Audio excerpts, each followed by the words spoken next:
Assalamualaikum warahmatullahi wabarakatuh. Bismillahirrahmanirrahim. Innal hamdalillah nahmaduhu wa nasta'inuhu wa nastaghfiruh wa na'udzu billahi min shururi anfusina wa sayyiati a'malina. Man yahdihillahu fala mudilla lahu wa man yudlil fala hadiya lahu.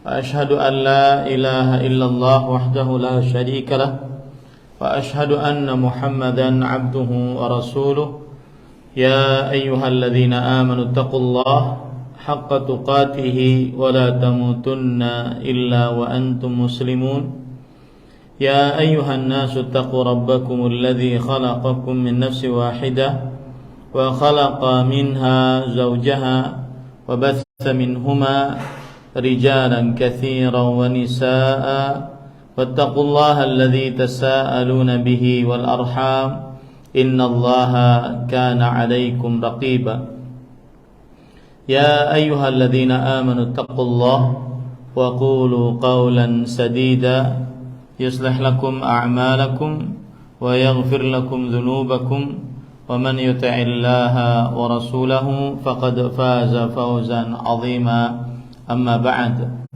فإن أصدق الحديث كتاب الله وأحسن الهدي هدي محمد صلى الله عليه وعلى آله وسلم وشر الأمور محدثاتها وكل محدثة بدعة وكل بدعة ضلالة وكل ضلالة في النار. Alhamdulillah, kita bersyukur pada Allah Subhanahu wa taala. Pada hari ini, hari Sabtu siang 14 Safar 1444 Hijriah, kita dimudahkan oleh Allah Subhanahu wa taala untuk duduk bersama mengkaji kembali kitab Tanbihat ala Ahkamin Takhtassu bil Mu'minat, tuntunan praktis fikih wanita muslimah, yang ditulis oleh Fadilatul Syekh Al-Allamah Dr. Saleh bin Fauzan bin Abdullah Al-Fauzan hafizahullah ta'ala. Salawat dan salam semoga selalu Allah berikan kepada Nabi kita Muhammad sallallahu alaihi wa ala alihi wasallam, pada keluarga beliau, para sahabat, serta orang-orang yang mengikuti beliau sampai hari kiamat kelak. Dengan nama-nama Allah yang husna dan sifat-sifatnya yang mulia, kita berdoa, Allahumma inna nas'aluka ilman nafi'an wa rizqan tayyiban wa amalan mutaqabbala, Allahumma amin. Ahibati wa akhawati fillah, afanillah wa iyakun. Para ibu-ibu, saudari-saudari muslimah yang semoga selalu dijaga oleh Allah Subhanahu wa taala, kita masih membicarakan bab yang berkaitan dengan darah kebiasaan wanita, yaitu bab yang ketiga, hukum-hukum yang khusus berkaitan dengan haid, istihadah dan nifas. Kita berusaha menyelesaikan pada kesempatan kali ini hukum-hukum yang berkaitan dengan darah ini, sehingga pada bulan yang akan datang insyaallah kita berkaitan dengan hukum-hukum yang khusus tentang pakaian dan hijab wanita muslimah. Baik, saya bacakan di halaman 53 bagi ibu-ibu, saudari-saudari muslimah yang memiliki bukunya. Tanbihun ham, penjelasan penting. Idza taharatil haidhu awin nufasa'u qabla ghurubi syams lazimaha an tusalli adh-dhuhra wal 'ashra min hadzal yaum. Apabila wanita yang haid atau nifas telah suci dari haid atau dari nifasnya sebelum terbenam matahari, yaitu di waktu asar, maka ia harus melaksanakan sholat zuhur dan asar pada waktu ini. Ini apabila ada seorang perempuan suci dari haid sebelum maghrib, sebelum terbenam matahari, maka Asy-Syaikh berpendapat bahwa wajib mengerjakan sholat maghrib, sholat zuhur dan asar. Salah satu sebab yang dikemukakan adalah karena waktu asar adalah waktu sholat zuhur di waktu yang terpaksa.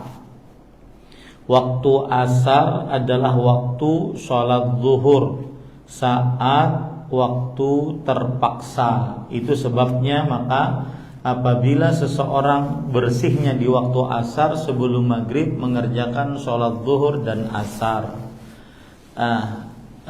Ibu-ibu, saudari-saudari muslimah yang dimuliakan oleh Allah Subhanahu wa taala. Lalu di sana ada pendapat yang lain. Pendapat yang lain yaitu bahwa yang wajib dikerjakan hanya yang mempunyai waktu itu saja. Yang wajib dikerjakan hanya yang mempunyai waktu itu saja, yaitu apabila seorang perempuan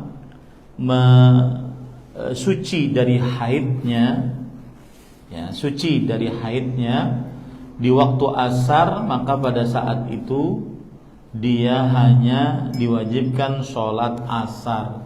Adapun sholat zuhurnya sudah lewat waktunya.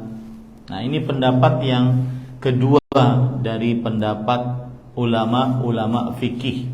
Wallahu a'lam, kita kuatkan pendapat yang kedua ini. Kenapa? Karena belum ada dalil khusus akan hal ini, bahwa siapa yang wanita bersih dari haid atau nifasnya di waktu asar, maka dia wajib untuk mengerjakan sholat zuhur dan asar. Kenapa? Karena waktu sholat zuhur sudah lewat dan tidak ada dalil. Di zaman Rasul Shallallahu Alaihi Wasallam sangat banyak yang terkena haid dan nifas, tapi belum ada riwayat khusus dari Rasulullah Shallallahu Alaihi Wasallam bahwasanya diwajibkan bagi wanita yang suci dari haid setelah asar untuk sholat zuhur juga. Nah, ini. Tapi itulah pendapat di antara para ulama yang terjadi di antara mereka. Taib. Selanjutnya, waman taharat atau tahurat minhuma qabla tulu'il fajri lazimaha an tusalli al-maghrib wal isya min hadhihi al-lailah lianna waqta as-salati ats-tsaniyah waqtun lis-salati al-ula fi halil 'udhr. Dan apabila ia suci dari salah satu keduanya, yaitu wanita ini suci dari haid dan nifas sebelum terbit fajar, yaitu di waktu isya, sebelum terbit fajar di waktu isya, maka ia harus melaksanakan sholat maghrib dan isya pada waktu ini. Saya beri contoh, bersihnya jam 1 malam atau jam 2 dini hari, maksud saya jam 1 dini hari, jam 2 dini hari, maka wanita yang seperti ini jika suci dari haid dan nifas pada jam sekian, dia wajib sholat maghrib dan isya.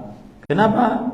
Karena waktu sholat yang kedua adalah waktu sholat yang pertama ketika ada halangan. Ini sebagaimana sudah saya sebutkan tadi. Ketika ada halangan, maka waktu sholat yang pertama adalah waktu sholat yang kedua ketika ada halangan. Baik.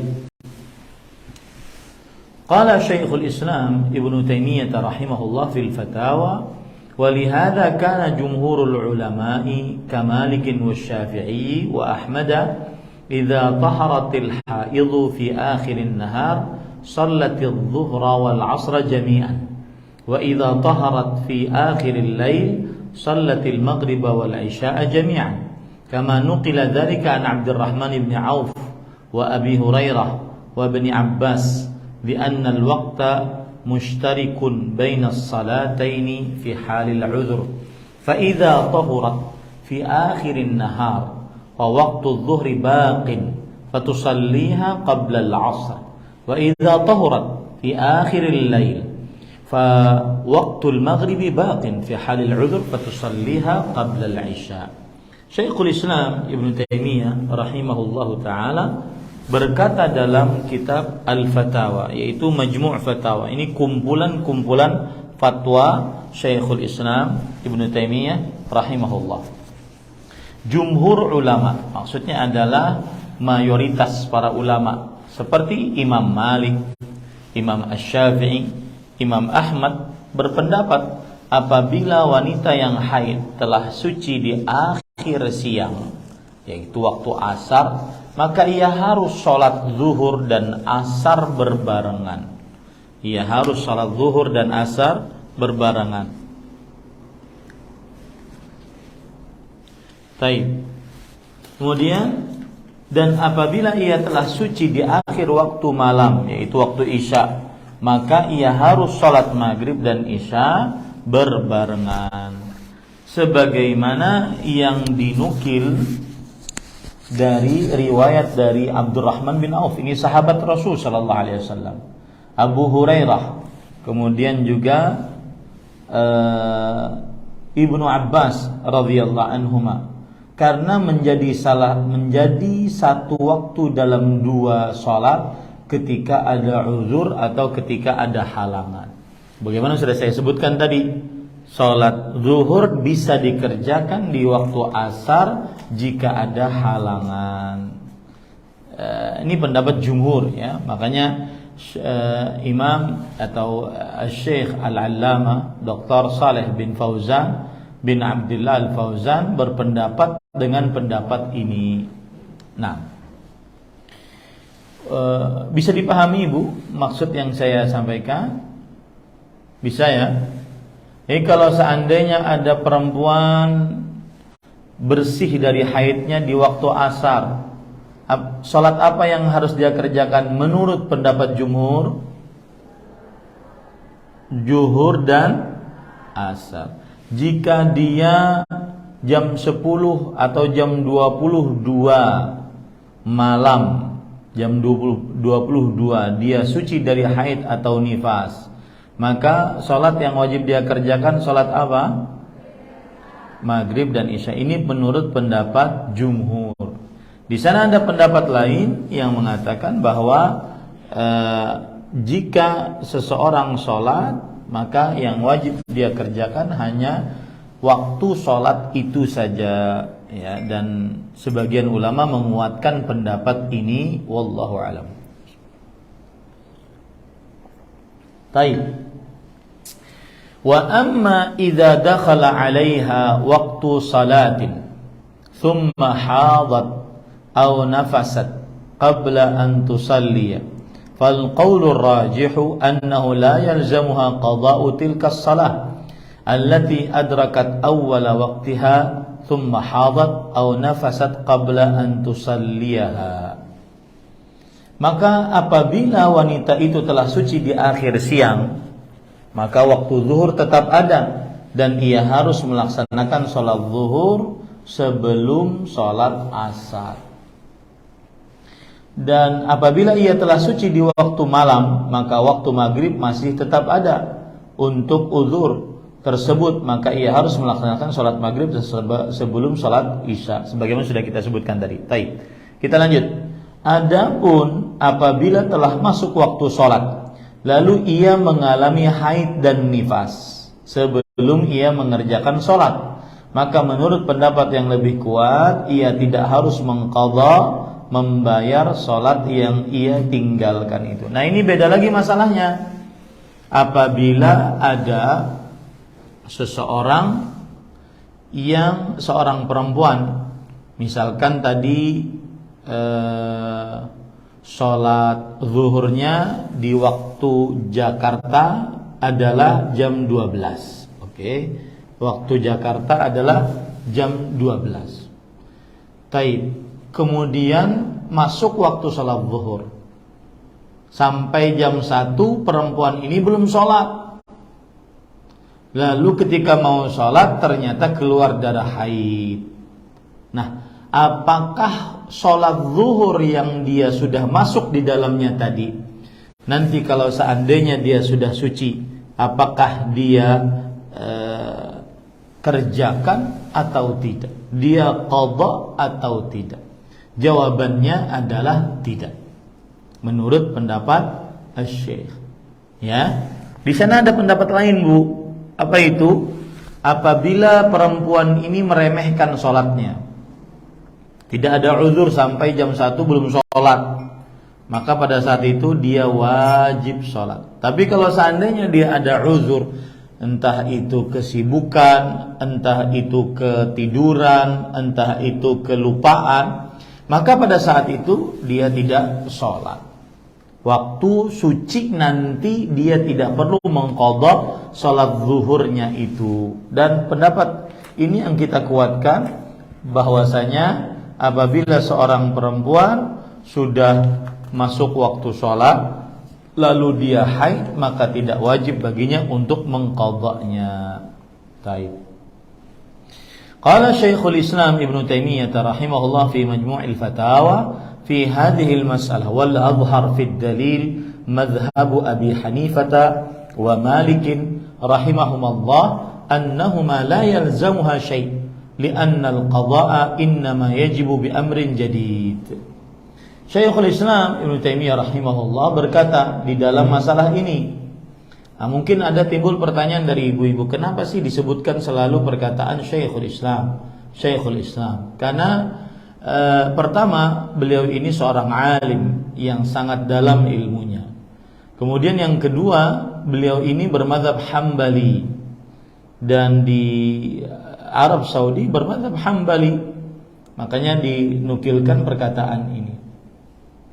Adapun dalil yang paling jelas dari mazhab Abu Hanifah dan Imam Malik rahimahumullah, bahwa ia tidak harus mengqadha membayar sholat, karena qadha mewajibkan adanya perintah yang baru, sedangkan tidak ada perintah. Ya, tidak ada perintah dari Rasul sallallahu alaihi wasallam kalau seandainya pas waktu masuk sholat sudah haid, kemudian ketika dia suci nantinya dia mengqadha itu. Tidak ada perintah dari Rasul sallallahu alaihi wasallam, maka tidak perlu diqadha. Itu sebabnya.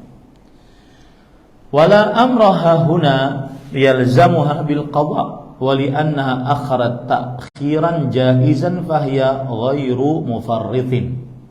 Dan di sini tidak ada perintah, tidak ada perintah dari Rasul sallallahu alaihi wasallam bahwa wajib mengqadha, yang mengharuskan untuk mengqadha, karena wanita tersebut telah mengakhirkan, yaitu menangguhkan sholatnya dalam waktu yang dibolehkan. Jadi ia tidaklah berlebihan untuk melalaikan. Maksudnya kan waktu zuhur itu masih panjang. Kalau seandainya sudah masuk waktu zuhur dia belum sholat, kan masih ada waktu sampai akhir sebelum asar, masih panjang waktunya.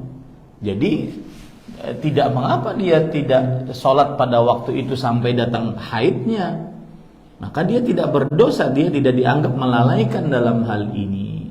Nah, wala wa amman naim awin nasi wa in kana ghairu mufarritin atau wa in kana ghaira mufarritin aidan fa inna ma yaf'aluhu laysa qadha'an bal dzalika waqtu shalah fi haqqi hina yastayqidhu wa yadhkur.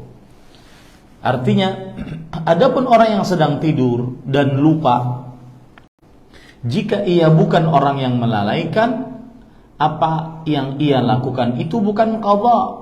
Bahkan ketika ia terbangun dari tidurnya atau ketika ia teringat akan sholat, maka itulah waktu sholat baginya. Nah gitu ya.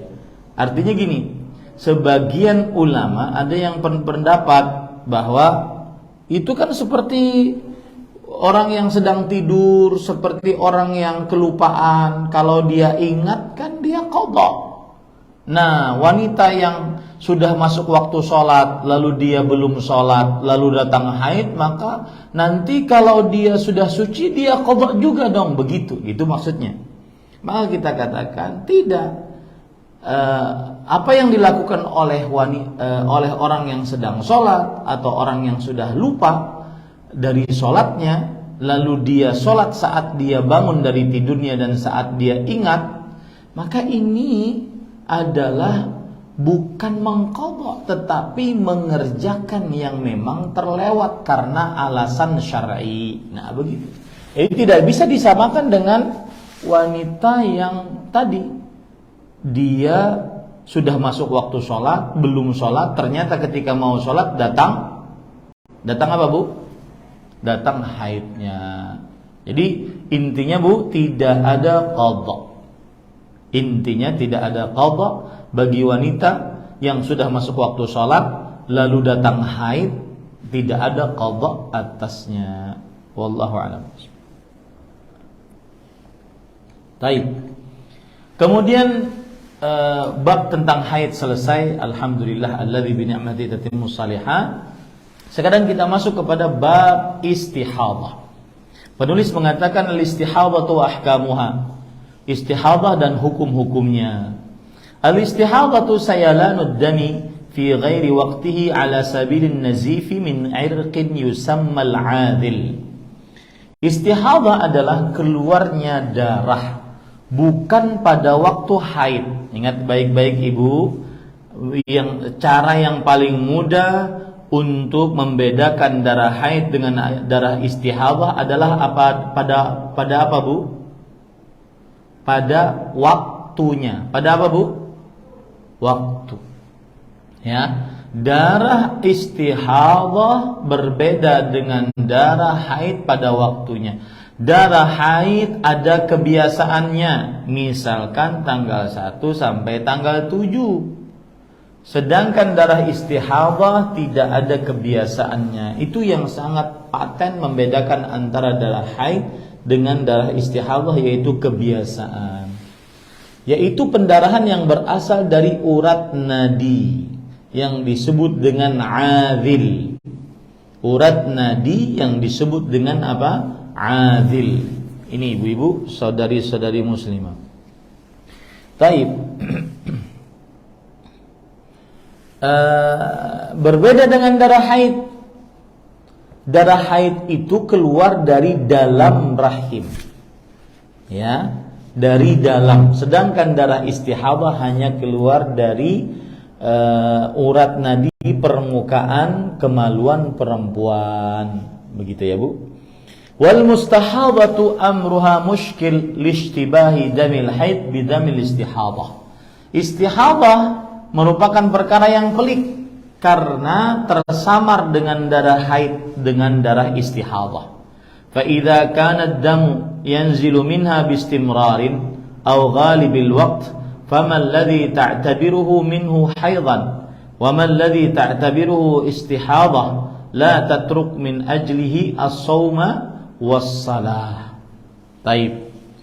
Maka apabila pengeluaran darah terjadi secara terus-menerus atau pada waktu biasanya, maka mana yang dianggap darah haid, mana yang dianggap darah istihadah, yang tidak perlu meninggalkan puasa dan sholat karena darah tersebut. Karena memang wanita yang istihadah tidak meninggalkan sholat dan tidak meninggalkan puasa. Dia seperti wanita suci lainnya. Dia seperti wanita suci lainnya. Ya. Bedanya jika ingin sholat dia basuh kemaluannya, lalu berwudu, lalu dia sholat. Taib. Penulis kemudian mengatakan, fa innal mustahadata yu'tabaru laha ahkamut tahirat. Karena orang yang mengalami istihadah dianggap suci dalam hukum-hukum. Ya, wanita suci seperti hukum-hukum wanita-wanita yang suci. Binaan ala dhalik fa innal mustahadata laha thalathu halat. Oleh karena itu, ia terbagi dalam 3 keadaan. Ini wanita yang istihadah ya, terbagi dalam 3 keadaan. Al-halatul ula, keadaan pertama, an takuna laha 'adah ma'rufah ladaiha qabla isabatiha bil istihadah. Bi an kanat qabla al-istihadati tahidu 5 ayyam aw 8 ayyam mathalan fi awwal ash-shahr aw wasatihi fata'rifu 'adadaha wa waqtaha. Keadaan pertama, seorang wanita mempunyai kebiasaan haid yang dia kenal pada dirinya. Nah, dia punya kebiasaan berarti. Ini yang saya katakan tadi, Ibu. Ya, dia punya kebiasaan. Sebelum ia mengalami gangguan darah istihadah. Misalnya, ia biasanya mengalami haid 5 hari atau 8 hari awal bulan atau pertengahan bulan. Inilah perakiraan haid. Ya, dengan demikian ia mengetahui jumlah hari dan waktunya. Nah, perempuan ini punya kebiasaan. Ini keadaan pertama. Intinya perempuan ini punya kebiasaan. Fahadhihi, nah bagaimana perempuan yang seperti ini, yang awalnya punya kebiasaan, lalu datang darah istihadah, ya, datang darah istihadah. Maka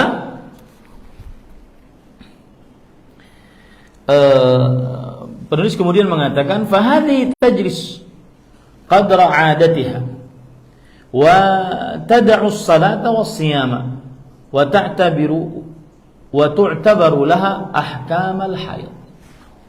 Artinya, maka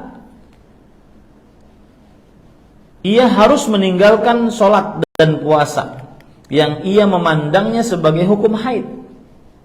Maka apabila waktu kebiasaannya ini telah selesai, ia harus mandi dan sholat.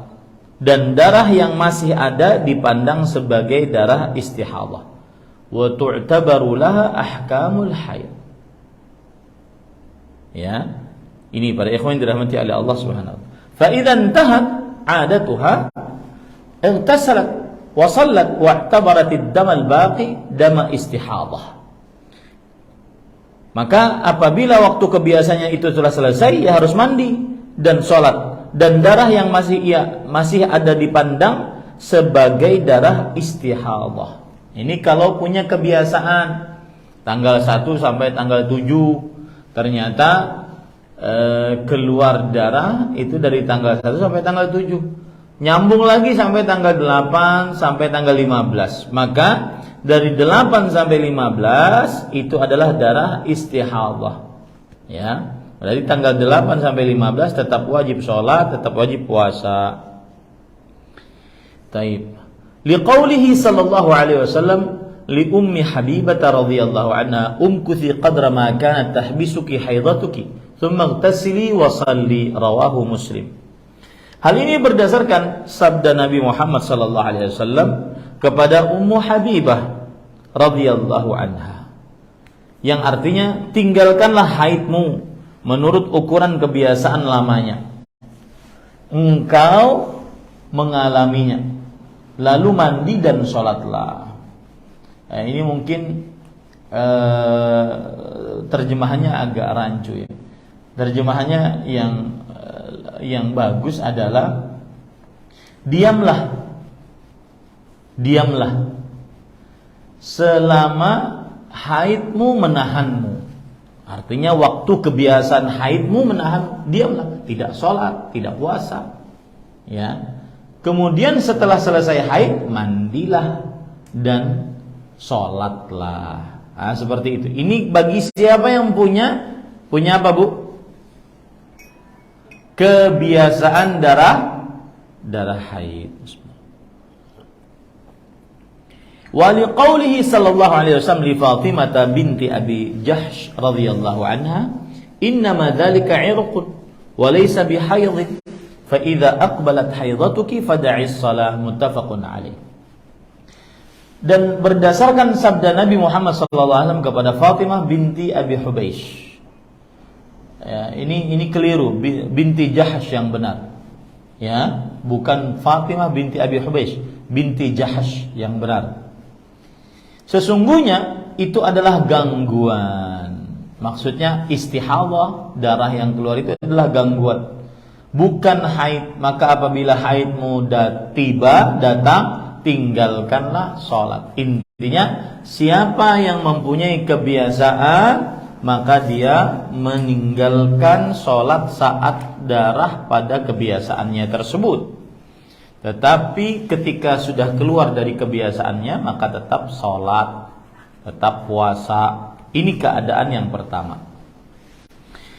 Baik, al-halatu tsaniyah, idza lam yakun laha 'adah ma'rufah lakin damaha mutamayyizatun ba'dahu yahmilu sifatal haid bi an yakuna aswada aw thakhinan aw lahu raihah wa baqiyatu la tahmil sifatal haid bi an yakuna ahmara laysa lahu raihah wala thakhinan. ففي هذه الحالة تعتبر الدم الذي يحمل صفة الحيض حيضا فتجلسه وتدع الصلاة والصيام وتعتبر ما عداه استحاضة تغتسل عند نهاية الذي يحمل صفة الحيض وتصلي وتصوم وتعتبر طاهرا لقوله صلى الله عليه وسلم لفاطمة بنت أبي جحش أبي حبيش لفاطمة بنت أبي حبيش إذا كان الدم الحيض فإنه أسود يعرف فأمسكي عن الصلاة فإذا كان الآخر فتوضئي وصلي رواه أبو داود والنسائي وصححه ابن حبان والحاكم ففيه أن المستحاضة تعتبر صفة الدم فتميز بها بين الحيض وغيره. Keadaan kedua, apabila seorang wanita tidak mempunyai kebiasaan yang dikenalnya dalam haid. Dia nggak punya kebiasaan yang dia kenal dalam haidnya.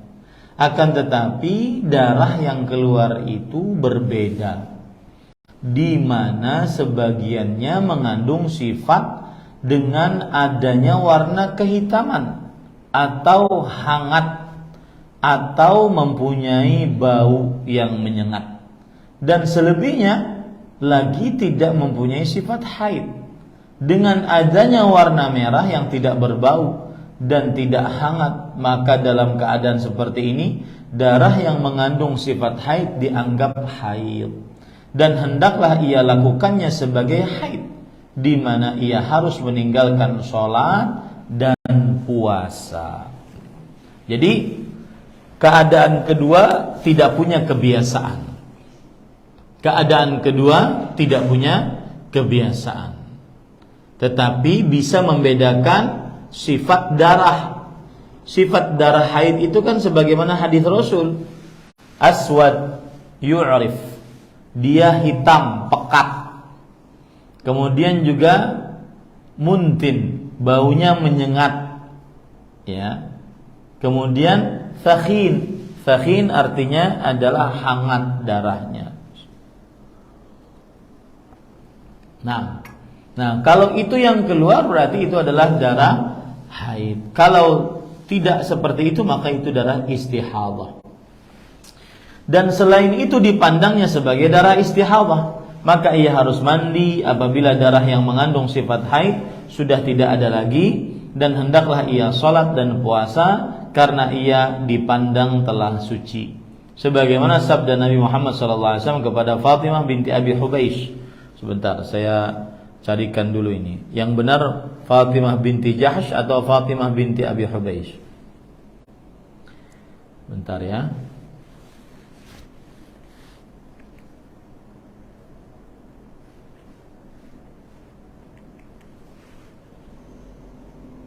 Baik. Yang benar adalah Fatimah binti Abi Hubeish. Yang benar adalah Fatimah binti Abi Hubeish. Adapun yang tadi, yang di awal yang halaman 56 adalah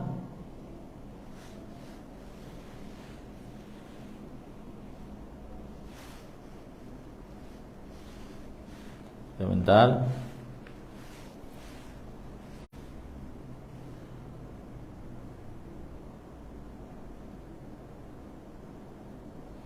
Yang benar adalah Fatimah binti Abi Hubeish. Ya, yang benar adalah Fatimah binti Abi Hubeish. Ini yang benar. Berarti yang dalam buku Arab saya yang keliru. Yang benar adalah Fatimah binti Abi Hubeish. Yang benar ya. Baik, kita lanjut. Sebagaimana sabda Nabi Muhammad SAW kepada Fatimah binti Abi Hubeish radhiyallahu anha, yang artinya apabila itu adalah darah haid maka warnanya kehitaman yang biasa dikenal, maka hentikanlah mengerjakan sholat, dan apabila warna lain maka bersucilah dan sholatlah, karena berarti waktu haidnya sudah selesai. Waktu haidnya sudah selesai. Taib. Maka di sini wanita yang mengalami istihadah dipandang dari sifat darah yang keluar. Ini ya Ibu, dipandang dari sifat darah yang keluar. Dan dibedakan antara darah haid dan darah lainnya. Dibedakan antara darah haid dan darah lainnya. Baik. Al-halatu tsalitsah, keadaan yang ketiga. Idza lam yakun laha 'adah ta'rifuha wala sifatan tumayyizu biha al-haidha min ghairihi fa innaha tajlisu ghalibal haid 6 ayyam aw 7 ayyam min kulli shahr li'anna hadhihi 'adatu ghalibin nisa' li qawlihi sallallahu alaihi wasallam li Hamnah binti Jahsh innama hiya raqdatun minasyaitan fatahidhi 6 ayyam aw 7 ayyam thumma ightasili fa idza istanfa'ti fasalli 24 aw 23 wa sumi wa salli fa inna dhalika yujzi'uki wa kadzalika faf'ali kama tahidun nisa, rawahul khamsatu wa sahahahu Tirmidzi. Artinya keadaan ketiga. Jadi kalau kita ingin ulang, keadaan pertama berdasarkan apa Ibu? Kebiasaan. Keadaan yang kedua berdasarkan apa Ibu? Sifat darah. Keadaan yang ketiga sekarang adalah tidak punya kebiasaan, tidak bisa membedakan sifat darah. Maka apabila wanita tersebut tidak mempunyai kebiasaan yang ia mengenalinya dan tidak ada sifat yang membedakan antara darah haid dengan darah lainnya, maka ia memperlakukannya dengan kebiasaan masa haid, yaitu 6 atau 7 hari setiap bulannya. Nah, tinggal Ibu pilih. Kalau kebiasaan nggak punya, menentukan darah haid juga susah, maka tinggal pilih ya tanggal berapa dari tanggal berapa, 6 hari atau 7 hari yang merupakan kebiasaan perempuan waktu haid, maka selainnya adalah suci. Nah, seperti itu caranya. Berdasarkan sabda Nabi Muhammad SAW kepada Hamnah binti Jahsh radhiyallahu anha, yang artinya Rasul sallallahu alaihi wasallam bersabda, sesungguhnya itu adalah gerakan syaitan. Maka perlakukanlah haid itu 6 hari atau 7 hari. Lalu mandilah. Maka apabila engkau telah suci dari haid, maka solatlah 24 hari atau 23 hari. Puasa dan solatlah, karena yang demikian itu akan mencukupi. Demikian pula lakukanlah dalam hitungan haid seperti wanita yang sedang haid. Nah, ini keadaan yang ketiga ibu-ibu, saudari-saudari muslimah. Wal hasilu mimma sabaq annal mu'tadata turaddu ila 'adatiha wal mumayyizata turaddu ila al-'amali bit-tamyiz wal faqidata laha tahidu 6 aw 7. Kesimpulan dari penjelasan di atas tentang keadaan-keadaan istihadah adalah bahwa kebiasaan yang dapat ia ketahui kembali kepada kebiasaannya, satu. Dan yang dapat membedakan keadaan darah itu kembali kepada perbedaannya, dua. Dan wanita yang tidak mengenal keduanya, tidak punya kebiasaan, tidak juga bisa membedakan darah, hendaklah ia hitung haidnya 7 hari atau 6 hari setiap bulannya. Lalu darah yang keluar gimana Ustaz? Ya tadi, bersihkan sebelum sholat, lalu berwudu, lalu sholat. Ya. Ustaz, saat sholat keluar Ustaz, jadi nggak usah ukuran, karena Allah tidak membebani seseorang di luar kemampuannya. Nah, kemudian selanjutnya para ikhwan yang dirahmati oleh Allah, wa fi hadza jam'un baina as-sunan ats-tsalatsa al-warida 'an Nabi sallallahu alaihi wasallam fil mustahadah, yang artinya demikianlah kesimpulan dari hadis-hadis Nabi sallallahu alaihi wasallam yang menerangkan 3 keadaan wanita yang mengalami istihadah. Ya. Qala Syekhul Islam Ibnu Taimiyah rahimahullah, wal alamatul lati qila biha sittun, imma al-'adah fa innal 'adata aqwa al-'alamat li'anna al-asla maqamul haidhi duna ghairihi, wa imma at-tamyiz li'anna ad-dam al-aswada wath-thakhina wal-muntina awla an yakuna haidhan min al-ahmar, wa imma i'tibaru ghalib 'adati an-nisa li'anna al-asla ilhaqul fardi bil a'ammi al-aghlab. Thumma dzakara baqiyatal alamat allati qila biha. Syekhul Islam Ibnu Taimiyah rahimahullah berkata, adapun tanda-tanda haid yang dapat diketahui ada 6 kebiasaan. Ini adalah tanda yang sangat kuat. Ada kebiasaan. Ini ada 6. Yang pertama kebiasaan, maksudnya gitu ya. Ada 6 dalam titik 2, 1 kebiasaan. Ini adalah tanda yang sangat kuat karena ia merupakan dasar dari tempat haid, bukan yang lainnya. Ya, ini kebiasaan. Kemudian perbedaan, yaitu perbedaan warna darah. Darah kehitaman, hangat, berbau lebih sebagai tanda haid dibandingkan warna merah saja. Adapun dipandang kebiasaan adat wanita, di mana seseorang mendasarkan perbuatannya kepada kebiasaan orang banyak, maka inilah yang lebih terbiasa. 3 tanda ini berdasarkan dalil sunnah Rasul Sallallahu Alaihi Wasallam, hadis Nabi dan pembahasannya. Nah, wa qala fi nihayah wa aswabul aqwal i'tibarul alamat allati ja'at biha sunnah wa ilghau ma siwa dzalik. Lalu Syekhul Islam Taimiyah rahimahullah juga berkata, dan pendapat yang paling cocok adalah tanda-tanda yang diterangkan oleh sunnah, maksudnya oleh hadis Rasul sallallahu alaihi wasallam, dan mengenyampingkan pendapat lainnya. Nah, ini ibu-ibu, saudari-saudari muslimah yang dimuliakan. Jadi sebenarnya tidak terlalu pelik ya, asalkan kita bisa memahaminya dengan baik dan benar. Nah, lanjut. Ma yalzamul mustahadatu fi halil hukmi bi taharatiha. Kewajiban wanita yang mengalami istihadah dalam hukum sucinya. Istihadah itu seperti wanita suci. Apa kewajiban-kewajibannya?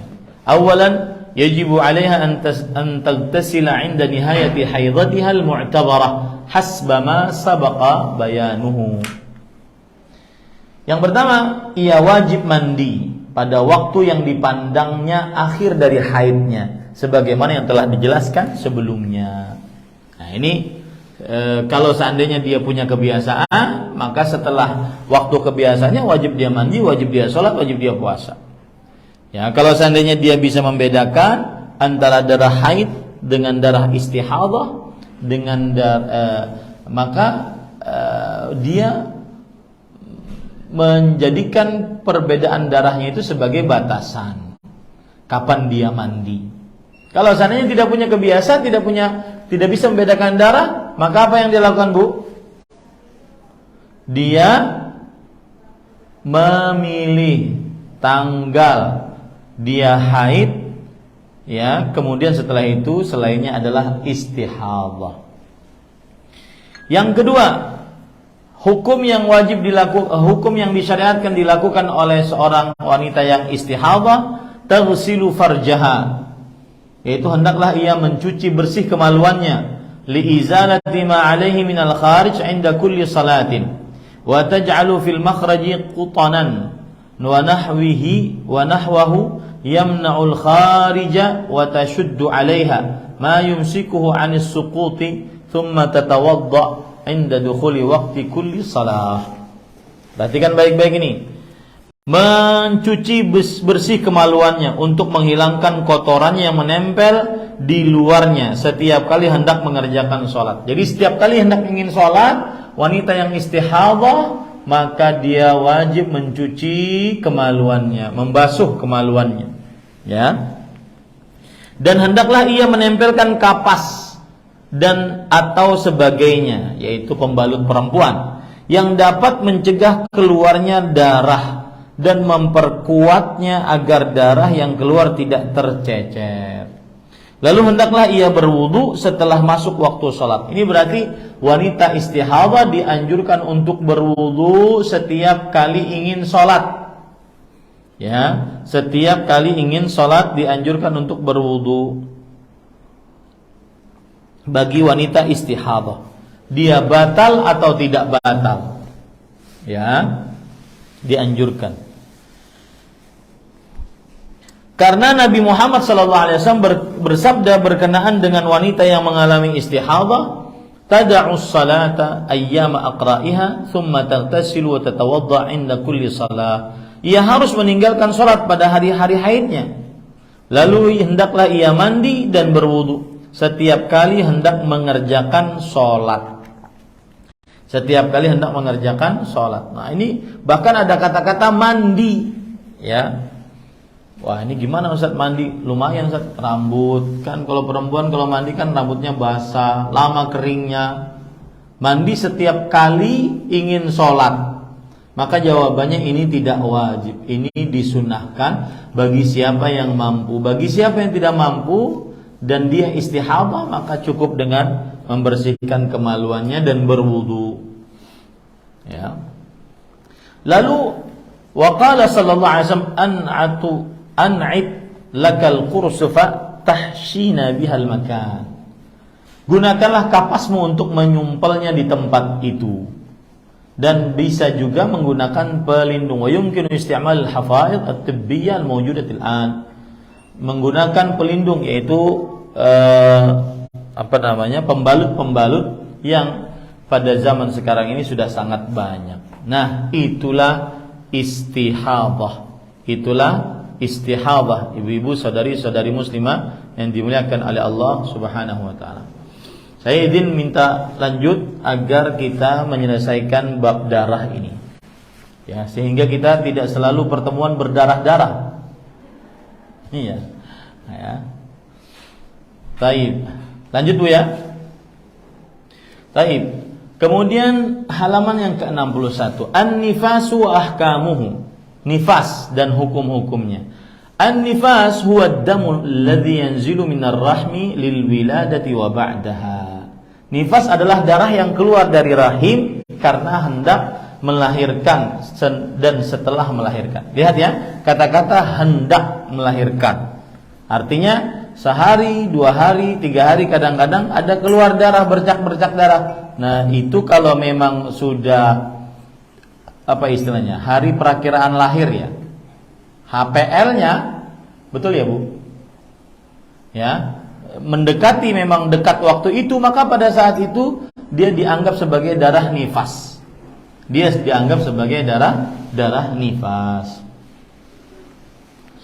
Kemudian, wahwa baqiyatud dam al-muhtabas waqtal hamli fir rahmi. Dan ia adalah darah sisa yang tertahan ketika mengandung di dalam rahim. Ini subhanallah, ini hikmah Allah Subhanahu wa taala ya, luar biasa. Jadi Allah menciptakan bagi perempuan di dalam tubuhnya ada darah. Kalau seandainya dia tidak hamil, maka darah itu menjadi darah haid, keluar setiap bulannya. Kalau dia hamil, maka darah itu menjadi asupan makanan bagi janin yang ada di dalam rahimnya. Makanya wanita yang sedang hamil jarang dia haid. Ya, meskipun ada. Kemudian kalau seandainya dia sudah melahirkan, maka darah tadi berubah menjadi ASI, air susu ibu. Maka pada saat itu, ibu-ibu, saudari-saudari muslimah, ini adalah hikmah Allah dalam penciptaannya. Makanya di sini disebutkan oleh penulis, dan ia adalah darah sisa yang tertahan ketika mengandung di dalam rahim, karena memang sebagai asupan makanan untuk janin.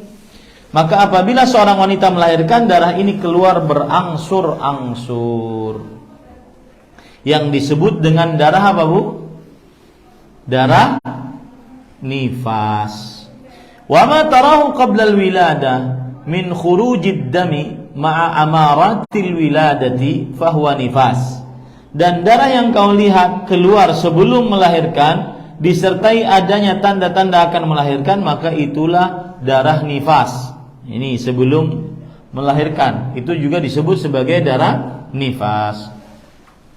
Wa qayyadaha al-fuqaha'u bi yawmain aw thalathatin qabla al-wiladah. Mohon jangan ada yang ngobrol depan saya nih. Ada yang ngobrol depan saya, jadi mengganggu.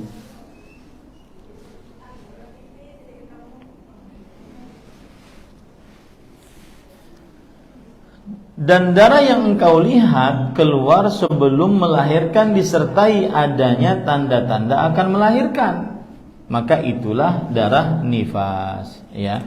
Dan para ahli fikih mengaitkan, membatasi darah nifas dengan jangka waktu 2 atau 3 hari sebelum melahirkan.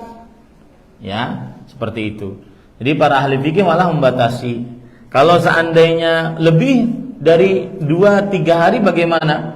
Maka wallahu alam, sebagian ulama berpendapat bahwa kalau lebih dari 3 hari, asalkan ada tanda-tanda ingin melahirkan dan memang diperkirakan akan melahirkan, maka tetap itu dianggap sebagai darah nifas, ya, karena memang tanda-tandanya terlihat. Taib.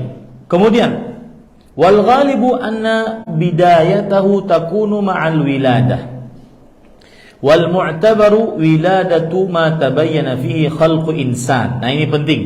Dan yang terbiasa dan kebiasaannya adalah permulaan terjadinya nifas disertai adanya kelahiran, dan dipandang sebagai kelahiran setelah jelas adanya kejadian manusia di dalam rahim. Ya, artinya bentuk manusianya ada tangan, ada kepala, ada kaki, ada tubuh, ya. Itu disebut sebagai nifas. Ini kalau seandainya tidak ada, bagaimana? Kalau tidak ada, bagaimana? Nah, nanti dijelaskan oleh penulis. Taib. Penulis kemudian mengatakan, wa aqallu muddah yatabayyanu fiha khalqul insan 81 yawman wa aghlabuha 3 ashhur. Dan yaitu dalam masa mengandung 81 hari. Dan biasanya 3 bulan. Kebanyakan 3 bulan. 3 bulan berarti 90 hari. Ini sudah terlihat bentuk janinnya. Jadi kalau keluar janinnya seumur segitu dan ada bentuk manusianya, maka darah yang keluar saat seperti itu disebut sebagai darah nifas. Disebut sebagai darah nifas. فإذا سقط منها شيء قبل هذه المدة وحصل معه الدم فإنها لا تلتفت إليه ولا تدع الصلاة والصيام من أجله لأنه دم فاسد ونزيف fayakunu hukmuha hukmul mustahadhah. Apabila terjadi keguguran sebelum masa tersebut, yaitu sebelum 81 hari atau 3 bulan, dan terjadi pengeluaran darah, maka hendaknya ia tidak melihatnya sebagai sebab yang mengharuskan meninggalkan sholat dan puasa. Artinya dia bukan darah nifas, karena itu adalah darah kerusakan dan pendarahan. Hukumnya termasuk hukum darah istihadhah. Hukumnya termasuk hukum darah istihadhah. Nah, ini hati-hati ibu-ibu, saudari-saudari muslimah. Jadi kalau ada yang melahirkan sebelum 3 bulan atau sebelum 81 hari, biasanya belum terlihat bentuk dari manusianya. Maka pada saat itu apabila melahirkan waktu itu, maka berarti itu bukan darah nifas, tetapi darah rusak, dianggap darah istihadhah. Nah, karena ini kan kaitannya, kalau kita katakan dia darah nifas, maka berarti dia wajib untuk meninggalkan sholat dan puasa Ramadan. Ya, wajib dia untuk meninggalkan sholat dan puasa Ramadan. Itu yang jadi masalah. Taib. Wa aktsaru muddatin nifas fil ghalib. Lamanya masa nifas. Berapa lamanya masa nifas? 40 yawman ibtida'an minal wiladah aw qablaha biyawmaini aw thalathatin kama sabaq. Adapun lamanya masa nifas yang paling panjang menurut kebiasaan adalah 40 hari, yang dimulai dari waktu kelahiran atau 2 atau 3 hari sebelum kelahiran. Ya. Sebagaimana yang telah diterangkan. Li hadithi Ummi Salamah radhiyallahu anha kanatin nufasa tadrisu ala ahdi Rasulillah sallallahu alaihi wasallam 40 yawman, rawahu Tirmidzi wa ghairuhu. Hal ini berdasarkan riwayat dari Ummu Salamah, istri Nabi Muhammad sallallahu alaihi wasallam radhiyallahu anha, bahwa beliau bercerita wanita-wanita nifas pada masa Rasulullah sallallahu alaihi wasallam duduk selama 40 hari. Duduk di sini maksudnya tidak sholat, tidak puasa. Duduk di sini maksudnya tidak sholat, tidak puasa selama 40 hari, 40 malam. Nah, kemudian penulis mengatakan wa ajma'a ala dzalika ahlul ilm kama hakahu Tirmidzi wa ghairuhu. Ahli ilmu sepakat dengan pendapat ini seperti yang diriwayatkan oleh Imam Tirmidzi dan selainnya. Berarti masa nifas paling lama adalah 40 hari. Setelahnya kalau masih keluar darah, maka dianggap sebagai darah apa Bu? Istihadhah. Ya, darah istihadhah. Nah, ini sebenarnya menarik kalau seandainya saya baca bahasa Arabnya, kemudian ada pembaca dari ibu-ibu yang membaca pakai bahasa Indonesianya. Ada nggak? Biar ada timbal balik. Ada mic-nya nggak di sana? Nggak ada ya? Halo? Masih ada kah manusianya di situ?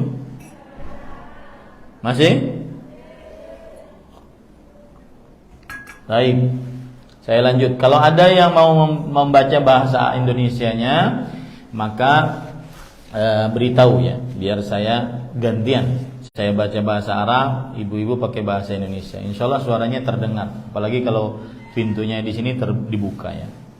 Wa mata tahurat qabla al-arba'in bi an inqata'a anha khuruj ad-dam fa innaha taghtasilu wa tusalli fala hadda li aqallihi li'annahu lam yarid tahdiduh. Artinya, dan apabila wanita ini telah suci sebelum 40 hari dengan berhentinya darah, maka ia harus mandi dan mengerjakan sholat. Dan sedangkan batas paling sedikit dari masa nifas tidak mempunyai ketentuan, karena tidak ada ketentuan batas sedikitnya. Berarti yang banyaknya saja ada ketentuan. Berapa tadi Bu? 40 hari. Taib. Ada yang baca ya? Taib. Wa idza tammatil arba'un wa lam yanqati anha khurujud dami fa in sadafa 'adata haidha fa huwa haid. Nah, silakan.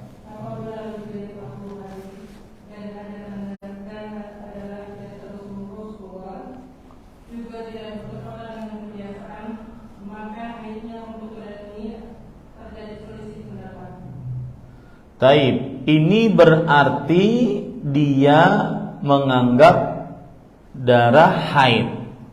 Ya, kalau seandainya bertepatan dengan kebiasaan haid, berarti kembali kepada permasalahan tadi, kebiasaan. Ya, kalau pas kebiasaannya haid, maka berarti dia haid. Artinya gini, dia sudah 40 hari. Ya. Misalkan bulan Bulan Rabiul Muharram, Safar. Muharram sebulan, kemudian Safar 10 hari. Baik, ternyata setelah 40 hari keluar lagi. Dan ketika dia pikir sebelum hamil ini waktu kebiasaan haid, maka itu haid. Berarti tetap tidak sholat.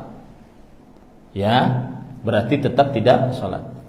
Wa illam yusadif 'adat al-haid wastamarra wa lam yanqati fa huwa istihadhah la tatruk min ajlihi al-ibadata ba'da al-arba'in. Nah. Silakan.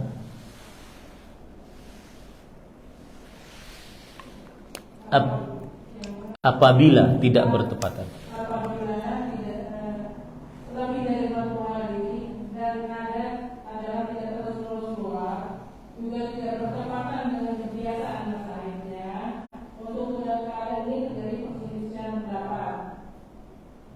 Ibu baca yang mana?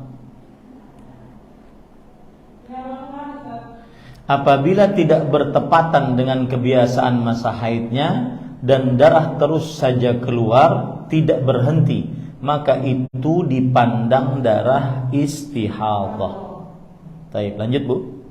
Maka janganlah yang meninggalkan ibadah karena darah tersebut setelah selesai 40 hari. Baik. Tidak boleh dia meninggalkan ibadah karena darah tersebut, karena itu darah istihadhah. Jadi ini harus benar-benar ibu faham betul dan ajarkan kepada anak-anak perempuan.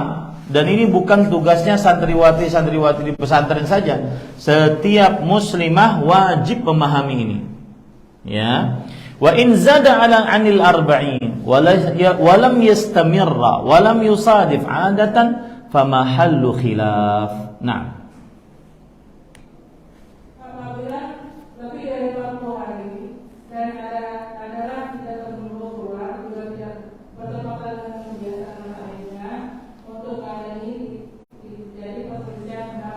Nah, apa yang terjadi perbedaan pendapatnya? Jika lebih dari 40 hari, kemudian tidak terus-menerus keluar, lalu tidak mendapati kebiasaan haid. Nah, ini khilaf. Ada yang mengatakan itu tetap nifas, berarti tidak sholat, tidak puasa. Ada yang mengatakan itu adalah darah istihadhah. Yang jelas terjadi ikhtilaf di antara para ulama. Baik. Kemudian bab selanjutnya, al-ahkam al-muta'alliqah bin nifas. Ahkamun nifas ka ahkamil haid fi ma yali. Awalan, yahrumu wad'un nifas an-nufasa kama yahrumu wad'ul haidhi wa yubahu al-istimta'u alladhi duna al-wata'. Naam.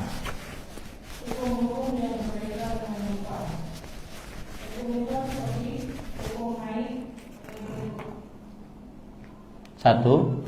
Menghalalkan jima bagi wanita yang sedang nifas seperti halnya diharamkan bagi wanita yang sedang haid. Jima di sini maksudnya bergaul dengan suaminya di kemaluan. Bergaul dengan suaminya di kemaluan. Ini diharamkan, ya. Dan diperbolehkan, ini tidak diterjemahkan di sini, diperbolehkan bercumbu dengan suami tanpa memasukkan kemaluan kepada kemaluan. Boleh. Ya. Wanita haid juga seperti itu. Tanpa memasukkan kemaluan kepada kemaluan. Ini adalah hukum yang pertama. Dan apabila istri haid atau nifas, kemudian sang suami menggaulinya di kemaluannya, maka wajib bayar kafarat, penebus dosa. Ya. Nah. Thaniyan yahrumu 'ala an-nufasa an tasumma aw tusalliya aw tatufa bil bait kal haid. Nah.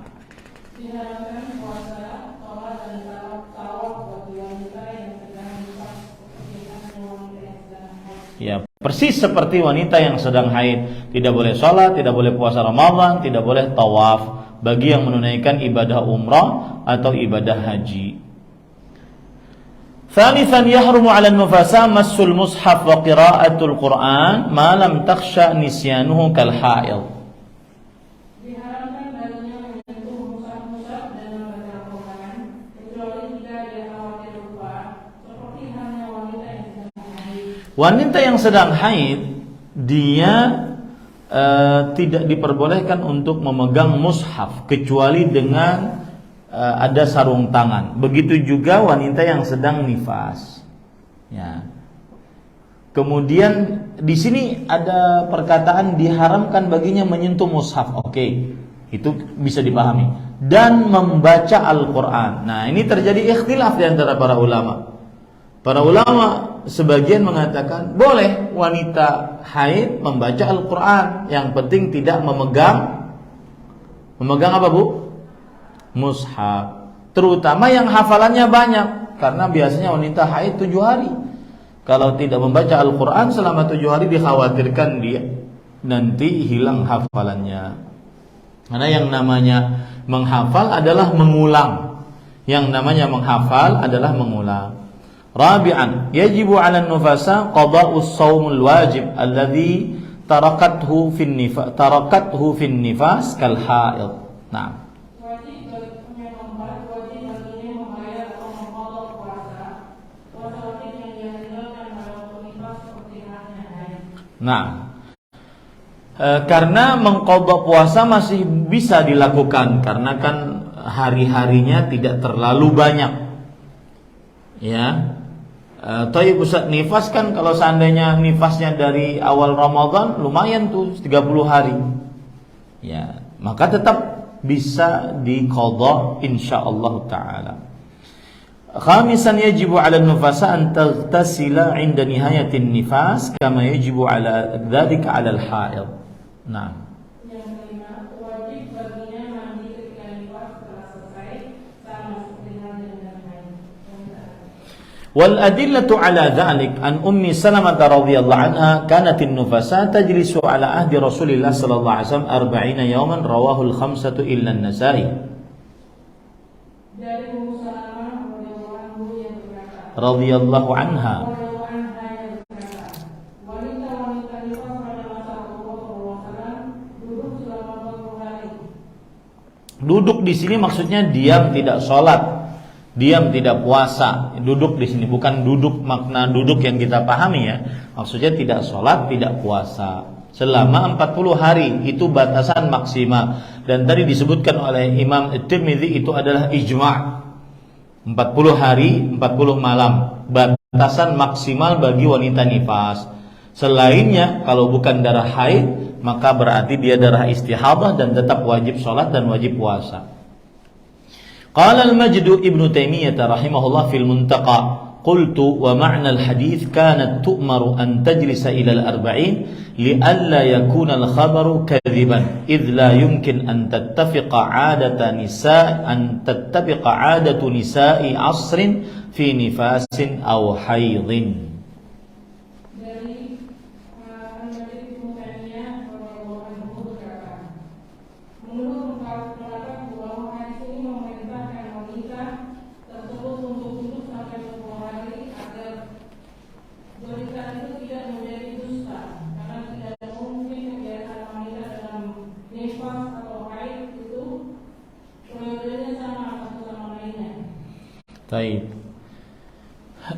Tidak mungkin dia sama satu dengan yang lainnya. Makanya 40 hari itu batasan. Itu maksudnya ya.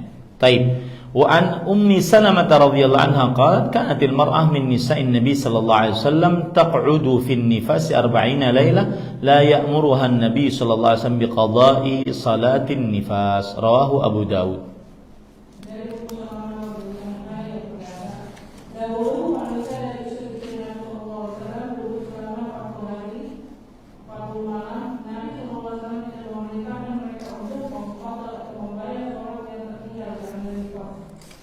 Taib. Ibu-ibu, saudari-saudari muslimah yang dimuliakan oleh Allah Subhanahu wa taala, ini sudah 1 jam dan kita sepertinya saya ringkas saja apa yang disebutkan oleh penulis ya, sehingga kita menyelesaikan bab darah ini.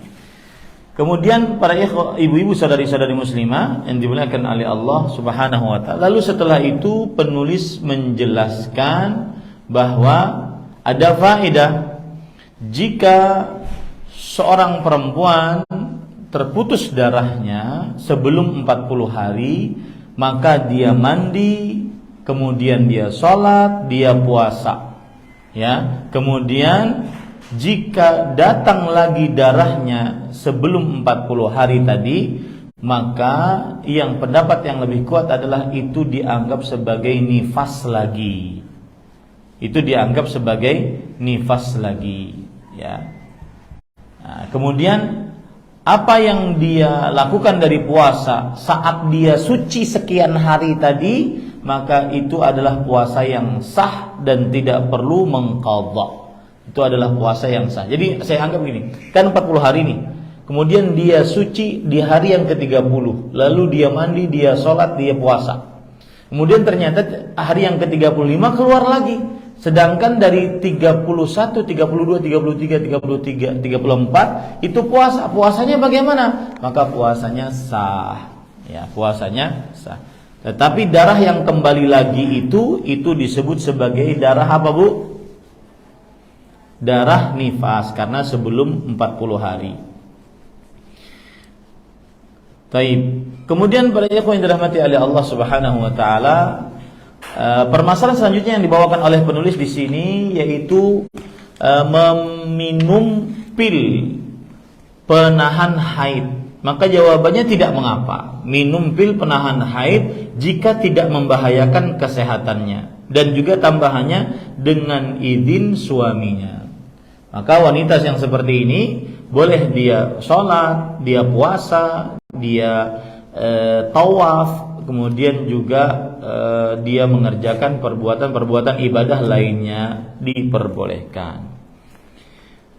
Kemudian permasalahan selanjutnya yaitu tentang aborsi. Maka jawabannya penulis di sini mengatakan bahwasanya seorang wanita muslimah yang diberikan amanah oleh Allah, ada janin pada rahimnya, maka tidak diperbolehkan untuk melakukan aborsi, dan diharamkan untuk melakukan aborsi baik itu masa kehamilannya sebelum 4 bulan atau setelah 4 bulan.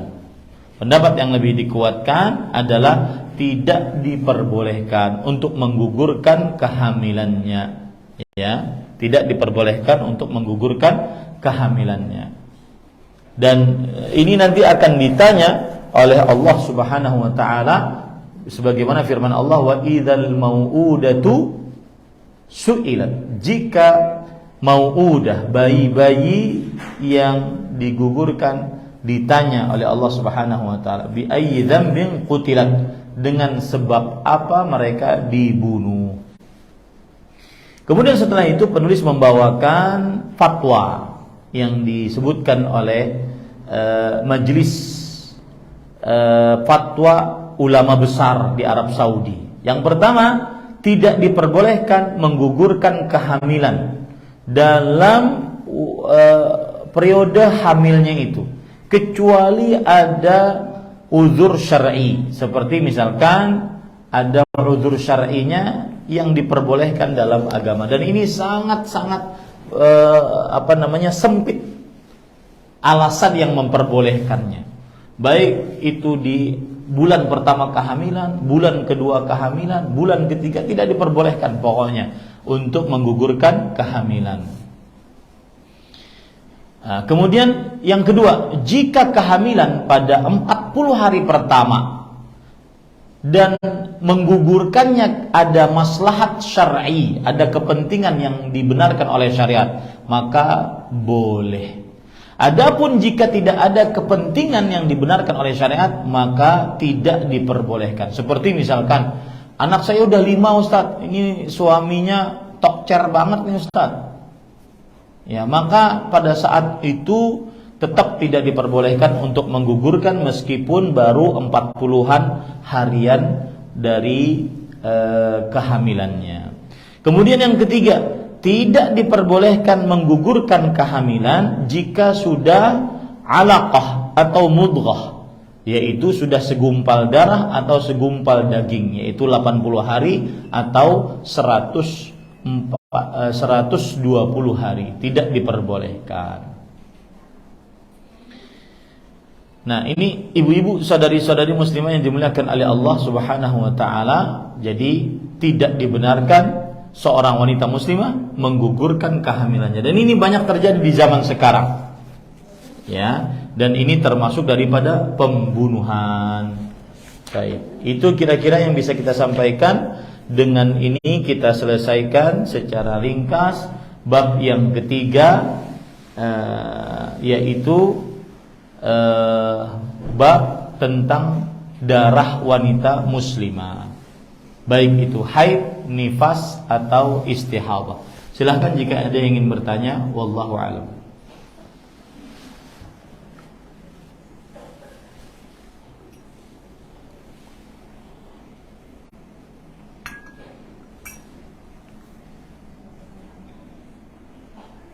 Assalamualaikum warahmatullahi wabarakatuh. Waalaikumsalam warahmatullahi wabarakatuh.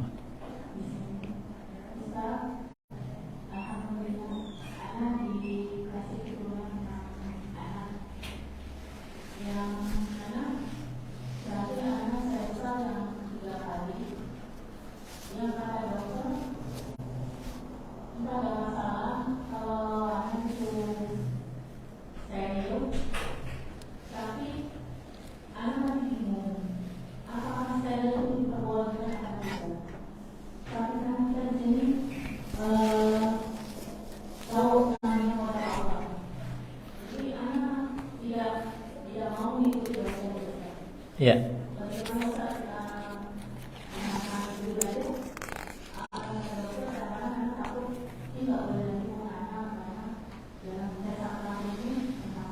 Baik. Bismillah, walhamdulillah. Bagus pertanyaannya. Jazakillahu khairan atas pertanyaan. Jawabannya adalah, yang pertama, asal hukumnya tidak diperbolehkan untuk menutup secara permanen kemungkinan hamil. Asal hukumnya. Kenapa? Karena itu bertentangan dengan tujuan pernikahan. Bertentangan dengan tujuan pernikahan. Rasul sallallahu alaihi wasallam bersabda, "Tazawwadul wadud al-walud, fa inni mukatsirun bikumul umam yaumal qiyamah." Nikahilah wanita-wanita yang romantis, kemudian wanita-wanita yang banyak melahirkan anak. Sesungguhnya aku berbangga dengan jumlah yang banyak dari kalian di hadapan umat-umat yang lain. Akan tetapi di sana ada hadis bahwa la darara wa la dirar, tidak ada bahaya dan tidak boleh mendatangkan bahaya. Maka ini nanti masuk ke dalam kaidah fikih yang berbunyi al-darurat tubihul mahdhurat. Keadaan yang terpaksa membolehkan hal yang terlarang. Bagi wanita yang sudah 3 kali operasi sesar, maka dikhawatirkan nanti hamil dia akan malah membahayakan dirinya, maka pada saat itu berarti dia mempunyai alasan syar'i. Dan para dokter lebih paham tentang apa yang terjadi jika hamil lagi untuk yang keempat kalinya setelah 1, 2, dan 3 semuanya sesar. Nah ini Maka wallahu alam, jika memang ada keputusan yang benar-benar didasari oleh ilmiah kedokteran, maka pada saat itu dia masuk ke dalam kaedah tadi, la darar wa la dirar. Tidak boleh ada bahaya dan tidak boleh membahayakan. Dan yang kedua, ad-darurat tubihul mahdhurat. Keadaan terpaksa membolehkan yang terlarang. Dan yang terpaksa di sini adalah di antaranya menjaga nyawa. Menjaga nyawa termasuk hal yang sangat diperhatikan dalam agama Islam. Itu termasuk dari maksud min maqasidis syariah, yaitu tujuan dari tujuan syariat, menjaga nyawa. Maka apa saja yang menyebabkan nyawa terenggut maka diharamkan dalam syariat Islam. Wallahu a'lam. Nah, Waalaikumsalam warahmatullahi. Suaranya kurang kencang, Bu.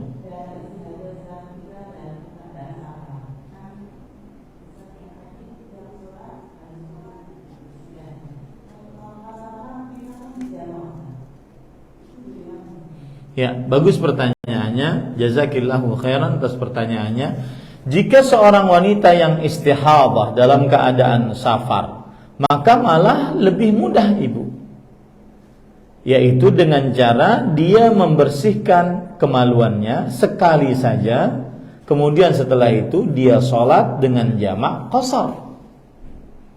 Dengan jamak qasar. Nah, begitu juga kalau seandainya dia ingin mandi, dia bisa mengerjakan sholat dengan cara jamak tanpa qasar kalau seandainya dia muqim, atau jamak qasar kalau seandainya dia musafir. Jadi dia mandi, kemudian dia membersihkan kemaluannya, mandi, lalu setelah itu sholat asar, kemudian sholat zuhur, sholat asar. Jadi tidak perlu lagi dia untuk berwudu setiap kali sholat. Cukup sekali itu saja kalau dia ingin menjamak sholat. Dan itu salah satu solusi bagi perempuan yang istihadah apabila tidak ingin membersihkan kemaluannya terus-menerus atau mandi terus-menerus setiap sholat. Dia jamak sholatnya. Dan itu termasuk jamak yang dibenarkan oleh syariat karena ada alasan syar'i. Wallahu a'lam. Kita ambil pertanyaan di sini. Saat kita berkunjung ke lembaga pemasyarakatan, saat wanita diperiksa oleh petugas wanita, mohon maaf petugas tersebut menyuruh kita untuk membuka celana dalam tanpa melihat kemaluan kita, lalu meraba payudara kita dengan menggunakan sarung tangan plastik. Lalu bagi yang berkerudung dibuka kerudungnya. Bagi kita yang diperiksa hukumnya apa, Ustaz? Jawabannya adalah ini tidak mengapa kalau seandainya perempuan dengan perempuan dan tidak di hadapan laki-laki yang bukan mahram. Ya, tidak di hadapan laki-laki yang bukan mahram. Nah, ini untuk keamanan.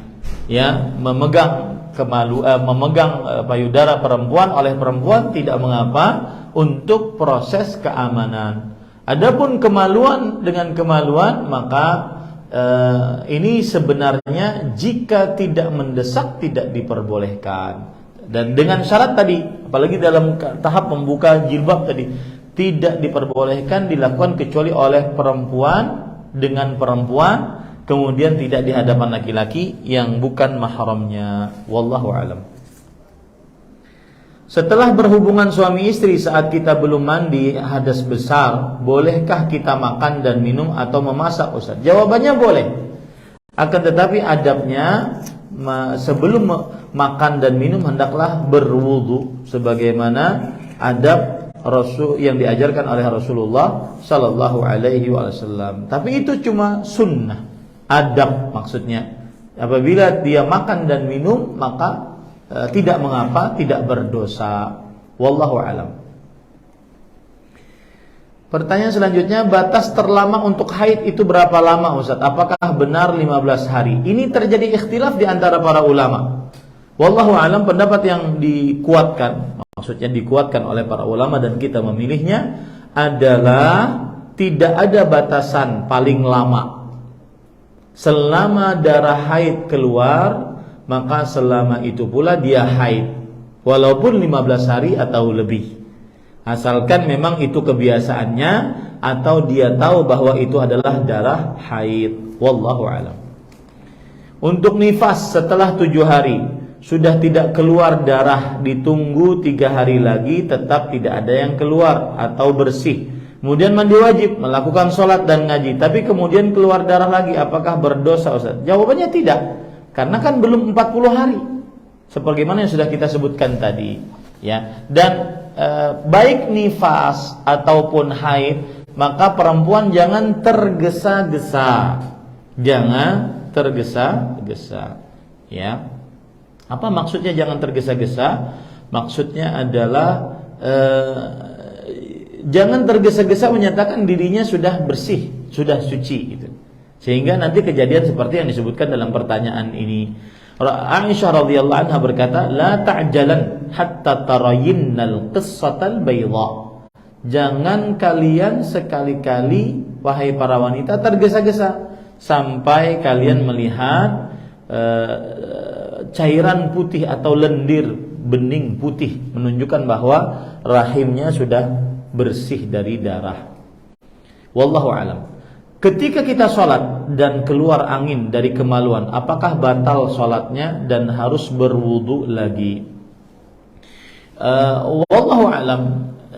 Ibu-ibu, saudari-saudari muslimah yang dimuliakan oleh Allah, yang seperti ini adalah tetap membatalkan sholat, ya, tetap membatalkan sholat. Kenapa? Karena dia keluar dari kemaluan.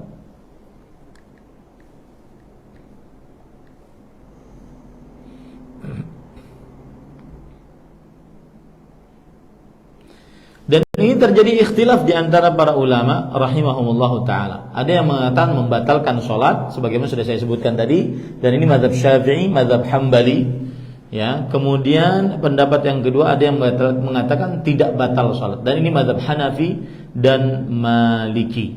Ini mazhab Hanafi dan Maliki. Wallahu alam, para ikhwan yang dirahmati oleh Allah Subhanahu wa taala, dia kalau seandainya terdengar bau,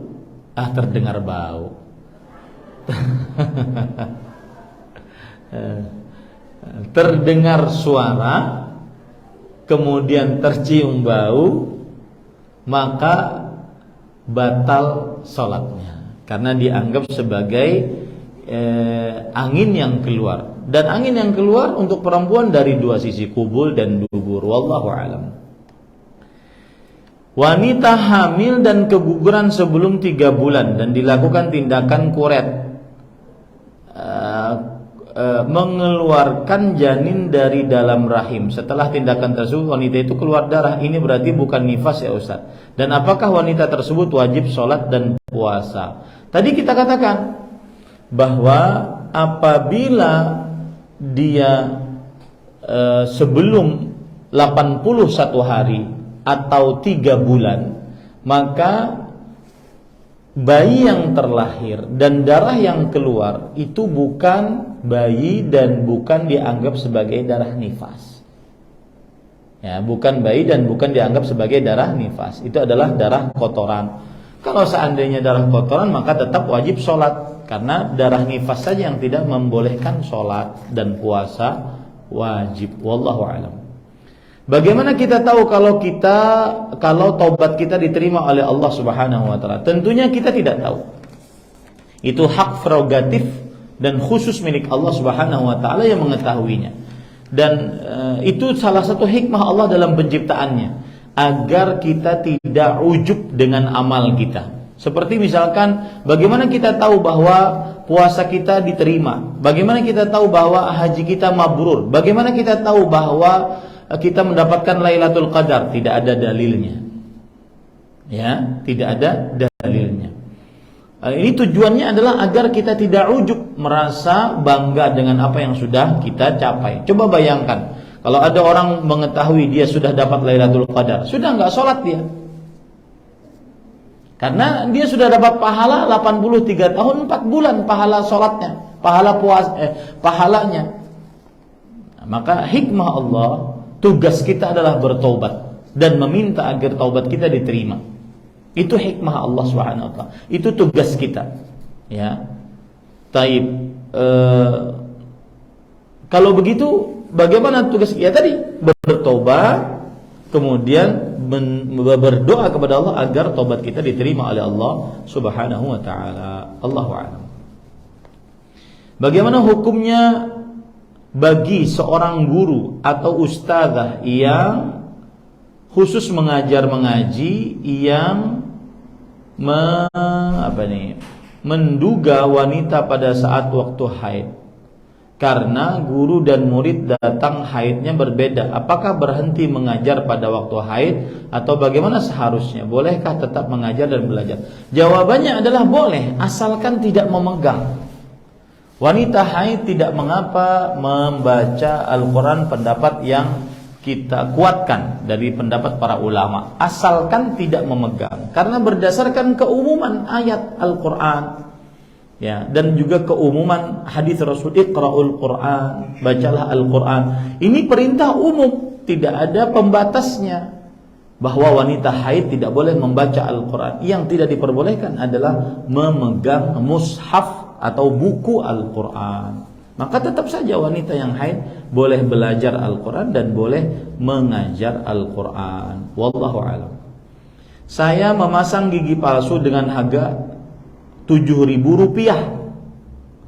Ternyata giginya, ini harga gigi palsu Rp7.000 dari apa ini? Ternyata giginya tidak nyaman, dipakai bolak-balik, dibetulin, dibongkar sama dia malah tambah tidak nyaman. Dipakai katanya, saya pulangkan saja uang ibu, saya potong 300 buat saya, katanya masih dalam masa garansi. Apa boleh seperti itu Ustaz? Apa zalim? Maka ibu-ibu, saudari-saudari muslimah yang dimuliakan oleh Allah, yang jelas jika memang ingin baik hasil dari sesuatu, maka carilah kepada yang ahlinya, jangan yang abal-abal. Ya, kadang-kadang sebagian perempuan memikirkan murahnya tapi abal-abal, malah keluar biaya lebih banyak daripada kemurahan yang dia dapat. Nah, seperti itu ya, wallahu a'lam. Yang jelas sesuai dengan sesuai dengan kesepakatan. Bagaimana kesepakatan di awal sehingga tidak ada kezaliman satu dengan yang lainnya. Taib, di grup keluarga, kakak, ponakan, sepupu, saya memposting tentang video gambar tentang larangan ulang tahun. Pas anaknya sepupu ulang tahun, ternyata pada marah sama saya dengan komentar yang negatif yang sangat menyakitkan. Apakah itu termasuk ghibah? Pertanyaannya, satu, apakah saya salah dan berdosa? Katanya mereka tidak nyaman dengan postingan-postingan saya dan saya suruh keluar dari grup itu. Dan keluar dari grup itu dan sudah minta maaf melalui tulisan di WA. Siapa yang zalim Ustaz? Apakah sudah gugur kewajiban saya sudah minta maaf karena mereka tersakiti dengan postingan saya? Jazakallahu khair. Yang pertama itu bukan ghibah, karena ibu ada di grup. Yang namanya ghibah itu adalah membicarakan orang tidak di depannya. Ya. Kalau menyakiti orang ada di depannya itu namanya menghina. Itu satu. Yang kedua, apakah saya salah dan berdosa? Tidak berdosa. Cuma ibu harus sabar dalam berdakwah, beramar ma'ruf nahi mungkar. Kemudian yang ketiga, kalau disuruh keluar ya keluar. Tetapi kita tetap memperbaiki hubungan dengan keluarga, terutama rahim-rahim kita. Dan yang keempat saya nasihatkan, jika kita ingin memposting dakwah atau materi dakwah, dimulailah yang paling penting, paling mendasar. Kalau seandainya orang-orang yang belum ngaji, langsung kita hadapkan, oh ini terlarang, ini tidak boleh, sedangkan mereka tidak tahu permasalahan dasarnya, maka akhirnya yang terjadi seperti yang didapati oleh ibu tadi. Maka saya nasihatkan, agar ketika di dalam grup-grup WhatsApp keluarga yang disebar pertama kali adalah ajakan untuk menimba ilmu agama, indahnya menimba ilmu agama, kemudian pentingnya menimba ilmu agama, kemudian setelah itu ajakan untuk beramal untuk akhirat. Ini lebih utama dibandingkan ibu-ibu nanti pertama kali diposting adalah permasalahan yang bertentangan dengan kebiasaan kaum muslimin. Nah, kemudian yang terakhir, kalau ingin menasihati lebih baik jalur apa Bu? Pribadi. Karena kalau menasihati di hadapan khalayak ramai itu seperti menghina. Kita nasihati saja dengan jalur pribadi dengan bahasa yang baik, sehingga orang tidak merasa berhina. Atau bahasanya bertanya, misalkan nih kita punya video larangan untuk mengucapkan atau merayakan selamat ulang tahun, kemudian kita kirim dengan pribadi, jalur pribadi, lalu kita bertanya, misalkan sepupu ini kira-kira benar atau enggak ya, nah gitu, nanya. Jadi dia pun akan mencari-cari jawaban. Ini semua orang menolak dakwah itu karena ketidaktahuan. Akhirnya kita dianggap ekstrim, radikal, saklek, tekstual, dan seterusnya. Ya, ini yang bisa saya sampaikan ibu-ibu, saudari-saudari muslimah. Semoga yang disampaikan bermanfaat. Dan kita insya Allah bulan depan tentang pakaian. Ini penting sekali tentang pakaian, apalagi di zaman sekarang orang-orang yang berjilbab sudah kalah trennya dengan orang-orang yang membuka auratnya, terutama dengan adanya media-media sosial. Dan saya pesan Bu, perhatikan baik-baik. Ada kisah dan rumor yang memang tersebar di tengah masyarakat bahwa sebagian perempuan ada dua sisi kehidupannya yang disebut dengan real life. Ketika dia keluar rumah, dia pakai jilbab, pakaiannya tertutup. Ada alternatif life. Ketika dia di dalam kamar, dia jualan, mohon maaf, pantatnya, payudaranya. Padahal pada real life-nya dia berjilbab. Maka hati-hati, yang seperti ini salah satu penyebabnya adalah tidak faham tentang bagaimana batasan-batasan aurat bagi wanita muslimah, bagaimana pakaian-pakaian bagi wanita muslimah. Semoga bulan depan kita bisa berlanjut. Sallallahu nabiyana Muhammad walhamdulillahi rabbil alamin. Subhanakallahumma wabihamdik, asyhadu an la ilaha illa anta astaghfiruka wa atubu ilaik. Wassalamualaikum warahmatullahi wabarakatuh.